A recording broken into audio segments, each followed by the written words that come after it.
Hi hello నమస్తే అందరికీ welcome to our channel. నేను దిలీప్. మనతో ఉన్నారు ప్రముఖ ఆధ్యాత్మికవేత్త ప్రొఫెసర్ డాక్టర్ ముల్లపూరి సత్యనారాయణ గారు. సార్ నమస్తే అండి. నమస్కారం దిలీప్ గారు. వచ్చే సంవత్సరం ఆంధ్ర రాష్ట్రంలో గోదావరి పుష్కరాలు మనకున్నాయి. తెలుగు రాష్ట్రం గోదావరి పుష్కరాల్లో సరే ఈ విషయం పక్కన పెడితే అసలు పుష్కరం జరిగే సమయంలో వివాహాలు చేసుకోకూడదని చాలా మంది చేసుకోవచ్చని మాటలు మనం వింటున్నాం. అసలు చేసుకోవచ్చా చేసుకోకూడదా ఏంటంటారు? కారణం ఏంటంటారు? దీని గురించి కొంచెం వివరండి. కొంతమంది ఎవరైతే చేసుకోవచ్చు అని చెప్పారో వాళ్ళు అసలు పుస్తకం కూడా తీసి ఏ పురాణము చదవలేదని, ఏ గురువు లేడని క్లియర్గా అర్థమైపోతుంది. ఎప్పుడు కూడా పుష్కరాలు అంటే ఏంటంటే ఎందుకు వస్తాయంటే ప్రతి నదికి వస్తాయి. ఇప్పుడు ప్రజెంట్ 2026 సంవత్సరంలో జూన్ 2 తర్వాత గురుడు కర్కాటక రాశిలోకి వచ్చినప్పుడు మనం యమునా నది పుష్కరాలు మనం జరుపుకుంటున్నాం. ప్రతి పుష్కరానికి కూడా ఆది పుష్కరాలు అంత్య పుష్కరాలు చేస్తాం. కానీ ఒక్క గోదావరి నదికి మాత్రం ఖచ్చితంగా ఆది పుష్కరాలు అంత్య పుష్కరాలు చేయాలి.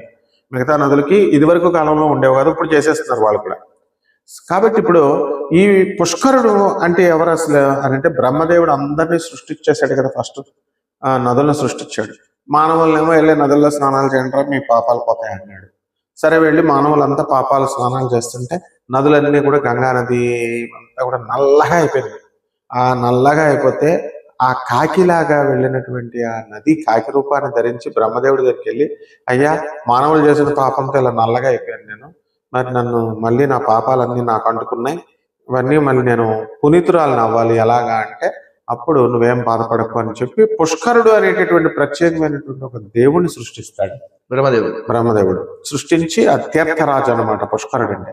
అతన్ని మరి ఉండాలి కదా, ఎవరి ప్లేస్ లో ఉండాలి? దేవతల గురువు అయినటువంటి బృహస్పతి యొక్క కమండలంలో ఆయన ఉండేలాగా ఆ తీర్థం ఇచ్చాడు.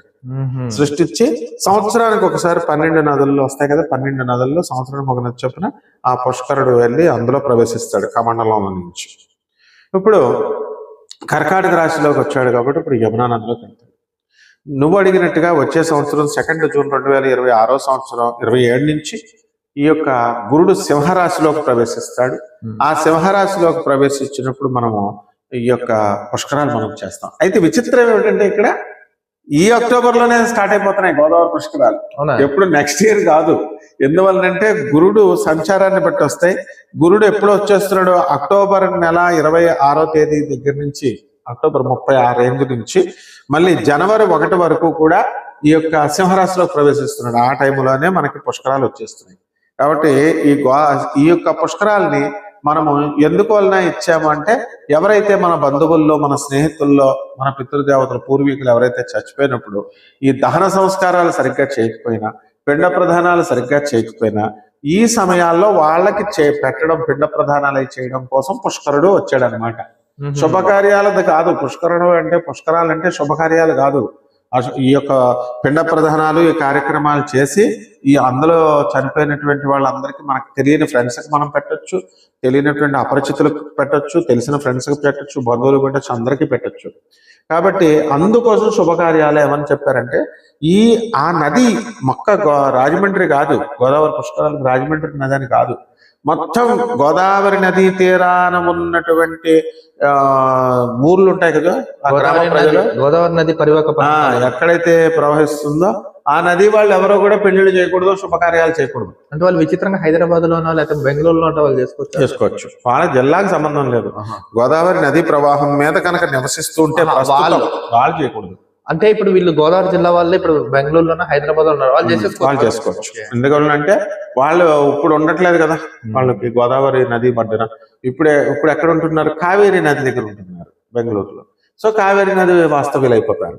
కాబట్టి ఇప్పుడు ఏంటంటే మనకి ఇంకోటి తెలుసుకోవాల్సింది ఏంటంటే అంబుబాచి ఫెస్టివల్ మన జరిగింది. అసలు ఎప్పుడు చేయాలి? ఆషాఢ శుక్ల పంచమి నుంచి ఆషాఢ శుక్ల ఏకాదశి వరకు చేయాలి. ఆషాఢ శుక్ల సప్తమి నుంచి ఏకాదశి వరకు చేయాలి. కానీ అధిక జ్యేష్ఠ మాసం రావడం వల్ల ముందే పెట్టేశారు.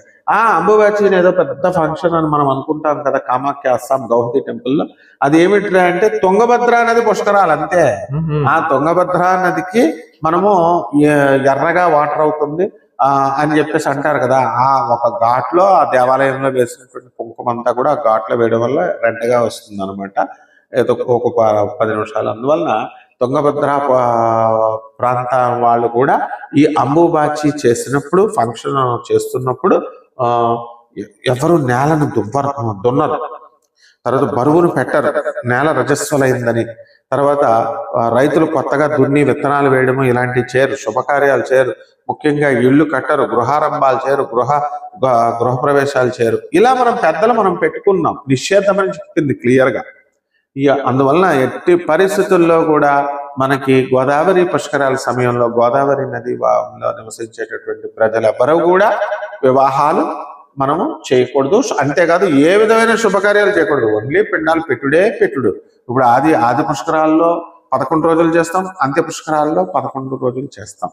అదనమాట. ఓకే. ఇప్పుడు చాలా మంది చూడండి, కృష్ణానది పుష్కరాలు, కావేరి పుష్కరాలు, మొన్న మనకు జరిగిన కుంభమేళ గానీ, ఇప్పుడు కుంభమేళకి పుష్కరాలు రెండింటిని మనం పోలికతో చూడొచ్చు అంటారా మనం?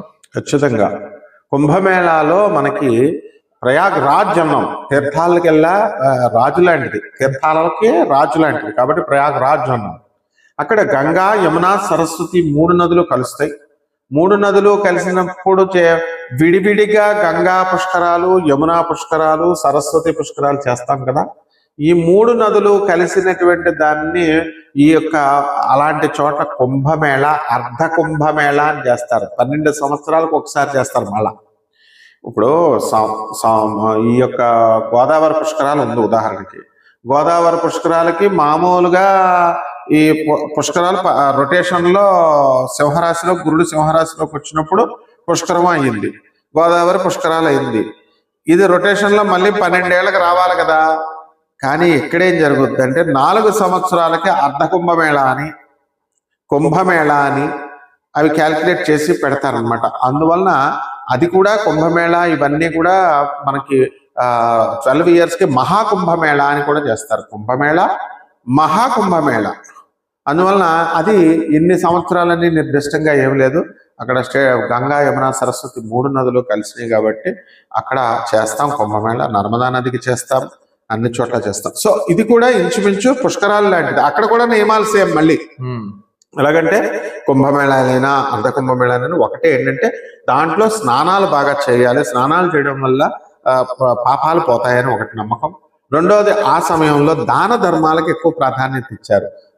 నా పిండ ప్రదానాలు చేసిన తర్వాత భూదానము, గోదానము, అన్ని దానాలు మనం చేసుకోవచ్చు. సువర్ణ దానము, ఇవన్నీ కూడా యథాశక్తి మనకి ఎవరు అయితే ఉన్నాయో ఈ ధర్మాలు, దాన ధర్మాలు, పిండ ప్రధానాలు, స్నానాలు 3 ఫలితాలు ఇస్తుంది ఈ పుష్కరం అయినా కుంభమేళ అయినా. కాబట్టి అంతేగాని శుభకార్యాలు ఎట్టి పరిస్థితుల్లో కూడా వాళ్ళు కుంభమేళా జరిగే సమయం కానీ, అర్ధ కుంభమేళా కానీ, ఏ పుష్కరాలకు కానీ ఎక్కడా కూడా శుభకార్యాలు చేయకూడదు.